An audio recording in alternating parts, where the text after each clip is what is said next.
I've known T-Mac since I was like 9. Yeah, so it's yeah. like me working with him at the desk. I know sometimes he's got to look over and be like, man, this is crazy. It's Because pretty surreal for both of you. probably I'm remembers sure. me just like running around the locker room, Yeah. you know, when he was with the Magic. So crazy experience. Really just, you know, fulfilling, getting to work with them. You know, I tell people all the time, like, working with NBC has been obviously a dream come true. And then to be able to work with guys like T-Mac, Tracy McGrady, Carmelo Anthony, these are guys that, like, you know, I had their jerseys hung up on my wall, especially T-Mac and Vince. They're even older than like Melo. I played against Melo quite a bit. So that's a little different, but like T-Mac, I didn't go against T-Mac. You know what I mean? I went against Vince, but he was just because he played 20 years. Yeah, everyone went against Vince. Yeah. Like 28, But 30% not of the NBA play against Vince. Vince. Not prime Vince. Yeah. I even flew back yesterday with Vince. So just getting to just, you know, call these guys friends is really cool. And just getting to learn from them, hear their stories. Just, you're there for so long. It's an 8-hour shift. We did 2 games. And then you got to get there a couple hours early and you have to, you know, stay late. So we're there for like 7-8 hours. So in between breaks, they blast music in there and they're playing all like types of music and we're eating and just everybody's having fun and hanging out and just telling stories and arguing about certain stuff. It was a lot of fun. So shout out to T-Mac. Shout out to Vince Carter, man. How's their rapport? I know they're cousins. They found that out after they got drafted. Oh yeah, they're like, you could tell they're always just, they're either arguing or something. It's hilarious. They're coming out, I guess, with a podcast soon called Cousins or something like that. It's just, I'm sure. See, that's what we need is more competition in the streets. Come on. I heard it. I was like, you sure? I was like, the space is really It's oversaturated. It's too much. I don't think you. I was like, all right, you could try it. Yeah, but no, that'll be dope. So it was really cool working with them, and yeah, man, it's a nice little change up, little studio versus game for sure. I feel like obviously both those guys play for the Magic, but T-Mac more in his prime.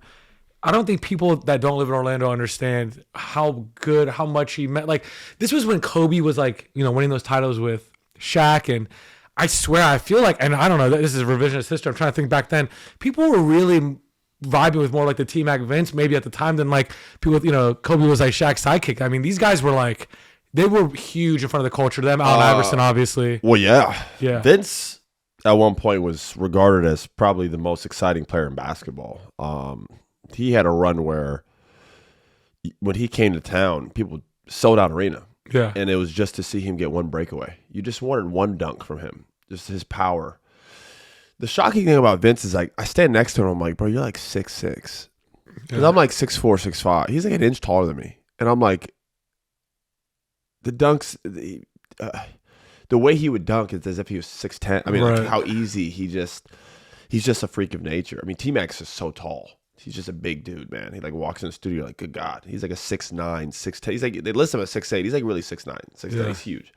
But yeah, those two, Vince. I mean, Tracy McGrady was obviously Kobe Bryant's biggest competition. Kobe said that multiple times. He's like, you know, who's the hardest guy you had to go against? He's like, T-Mac, you know, which tells you how good T-Mac was. You know, that's high praise from Kobe Bryant. May he rest in peace. And Vince Carter, again, you know, changed Toronto basketball. You know, a country that wasn't really, you know, familiar with the game. You know, obviously it's a hockey and, you know, pretty much anything centered around ice is mainly up there in Canada. And basketball really kind of exploded when Vince came on the scene. Like, Vince has changed a lot. So you talk about two guys who have been huge for basketball, whether it's Orlando, Canada, you know, regardless of you know, where you live, those two have been iconic. So just to be working with them, talking to them, calling them friends, learning from them, just in terms of just stories and stuff like that, really dope. You know, I wonder if you ever asked one of them. I'm sure they've been asked before because they were teammates, and then T-Mac came to Orlando as a free agent and obviously became a way bigger like 1A option, like,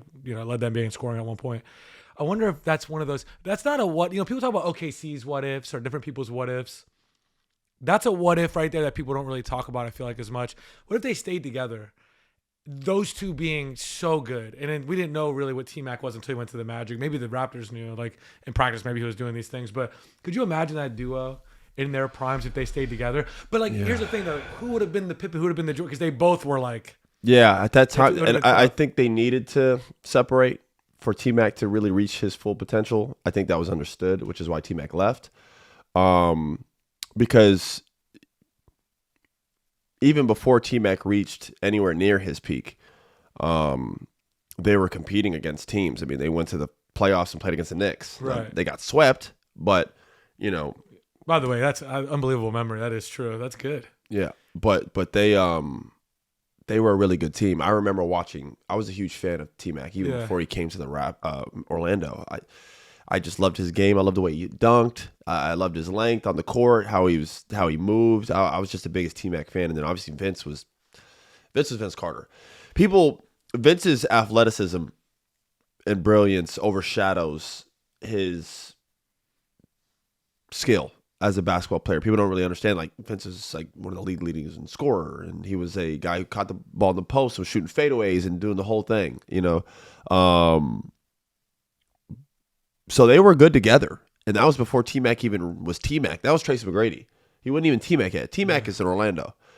In Toronto, it's just Tracy McGrady, and he was a young player. Everybody knew he was cousins of Vince, but Vince was the guy. And I think Tracy's, you could see it as a surgeon's coming, and he's like, I got to get out of here. And he went back here, and then he got to come back to Orlando, his home. It was, everything worked out. So, but yeah, that is a what if that people don't really talk about. Yeah, and there was that one series where it was the Raptors Sixers, right? And Vince and Allen Iverson were like going back and forth. Yeah, Vince was wearing high socks before Game 7. Vince, I guess, went. They got his graduation. Diploma, yeah, and there was a lot of drama, and everyone brought that up. I think these days, would they even? I don't know if that would be that much drama. I think people would have been like, "Oh, he fully came back, he played," or they still make it a big deal. I don't think so. You got the PJ. You went there. You got a PJ. Came back. I feel like at the time it was like a big deal. I don't know. It was like maybe there was not enough news going around that they had to. Because he missed a practice or something like that to do it. And everybody's like, "Whoa!" It's just different. I mean, think about the big deal they made of Allen Iverson's practice habits. People don't even practice anymore. Right. Like, he's like, that has aged very well.